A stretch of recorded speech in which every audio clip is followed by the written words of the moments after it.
देखो रक्त गोटे हूँ एभली जिनस जार आज पर्यंत कौन आउ कौन कह माने रक्तर आउ कौन ये ना कौन डुप्लिकेट जिनस कि रक्त को कौन जिनस रिप्लेस करें आम कहीपरानी जे क्या जीवन में क्या परिवार रक्त जे केवल दरकार हेनी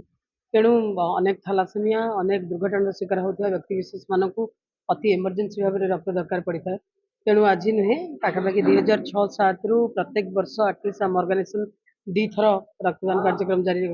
रखी। आज मो जन्मदिन उपलक्षे आज गोटे मेगा ब्लड डोनेशन कैंप आम प्लान करूँ किंतु जेहेतु आज भारत बंद सेते हैनी किंतु तथापि भारत बंद भितर एत क्राउड हो लोक आसी रक्त दौरान से सब बड़ कथा 50+ 50+ 3टा 3:30 पर्यंत चलो तो पाखापाखि 100 तो आम मिनिमम भावी कि 100 करूँ। मुझे मो सोशल वर्क स्टार्ट करी ना से मो पाखे कौन संबल थिला ना किसी थिला फिर भी से समय मत लगे कि सेवा करने जोटा मो पाखे अच्छी मु दौली ब्लड कि दुर्भाग्यवश तो मोर डायबिटीज एवं इनसुलिन नौ तेणु दे पारुनी किंतु यही येटा प्रथम दिन ही चली रही रक्तदान कार्यक्रम।